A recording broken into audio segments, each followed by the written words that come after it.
Assalamualaikum warahmatullahi wabarakatuh. Perkenalkan, nama saya Firya Latiko. Saya akan membahas tentang urutan cerita dalam teks eksplanasi, yaitu satu, teks eksplanasi. Apa itu teks eksplanasi? Teks eksplanasi merupakan teks yang menjelaskan proses terjadinya fenomena alam, sosial, dan budaya. Teks eksplanasi berisi fakta yang dapat menjawab pertanyaan tentang bagaimana dan mengapa suatu fenomena yang terjadi. Pola pengembangan teks eksplanasi yaitu ada dua. Yang pertama, pola kronologis atau urutan waktu, ditandai dengan konjungsi, kemudian setelah itu, selama, saat, selanjutnya, dan sebagainya. Yang kedua yaitu pola kualitas, sebab akibat, ditandai dengan konjungsi, karena, sebab itu, agar, supaya, karena, dan sebagainya. Selanjutnya yaitu ciri-ciri teks eksplanasi. Apa itu eksplanasi? Yaitu satu, ilmiah, yaitu fenomena yang dijelaskan dalam teks eksplanasi berdasarkan konteks ilmiah, yaitu berupa fakta, realita, teori, dan penelitian, dapat berupa sejarah, klasifikasi, atau definisi. Yang kedua yaitu logis. Penjelasan fenomena dalam teks eksplanasi bersifat logis dan teoris. Yang ketiga yaitu objektif. Penjelasan dalam teks dapat disertai argumen yang bersifat objektif dengan didukung teori yang relevan, sehingga dapat pula dijadikan rujukan atau valid. Yang keempat yaitu bukan teks eksposisi. Tidak bertujuan mempengaruhi pembaca, tetapi memaparkan fakta berdasarkan bidang keilmuan. Yang kelima yaitu bukan teks prosedur. Proses yang dialami tidak dapat disadari dan melalui jangka yang panjang. Selanjutnya yaitu struktur teks eksplanasi. Satu, pengenalan fenomena. Pengenalan suatu fenomena yang akan diterangkan. Dua, rangkaian acara peristiwa disusun dengan pola kualitas atau kronologis. Yang ketiga yaitu atau yang terakhir ulasan, berupa komentar dan penilaian tentang kejadian yang dapat dipaparkan sebelumnya. Selanjutnya yaitu kaidah teks eksplanasi. Menggunakan konjungsi kualitas seperti karena, sebab, oleh, karena itu, sehingga. Yang kedua yaitu menggunakan konjungsi kronologis hubungan waktu seperti kemudian, lalu, setelah itu, dan pada akhirnya. Dan yang terakhir menggunakan kata benda yang merujuk pada jenis fenomena, misal gengsi, kepekaan sosial, atau norma dan budaya.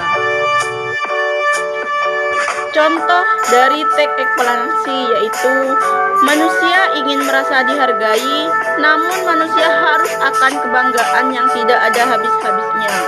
Diri kita ingin selalu menang, dihormati, dan dilayani oleh orang lain. Maka seumur hidup kita sibuk melindungi harga diri kita. Kenapa orang bangga kalau punya barang mewah? Kenapa orang malu kalau kita tidak punya? Hanya karena orang merasa gengsi. Gengsi adalah kehormatan dan pengaruh yang dipengaruhi oleh perbuatan besar.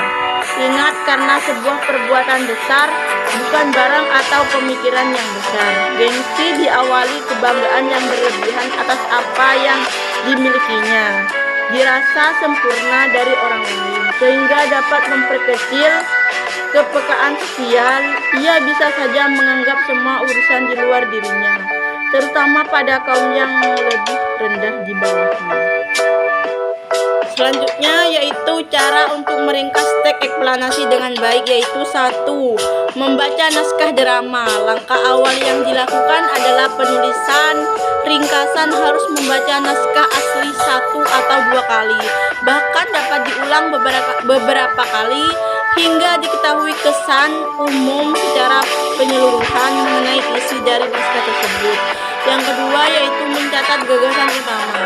Jika penulis sudah mengetahui kesan umum, maksud asli, serta sudut pandang pengarang, maka harus memperdalam dan mempertegas semua hal.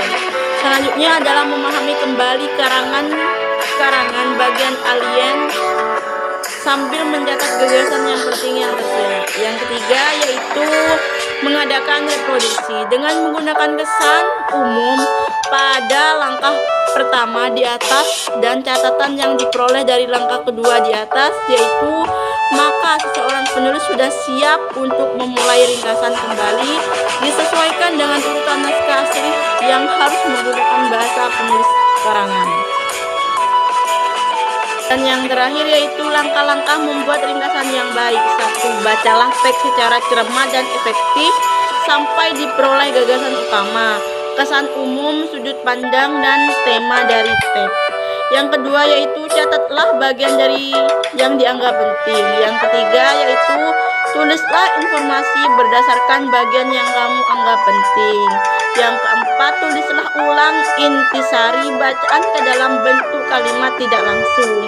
Yang kelima, tidak memasukkan pikiran ilustri atau contoh sendiri. Yang keenam, menyusun draft atau kerangka membuat intisari bacaan.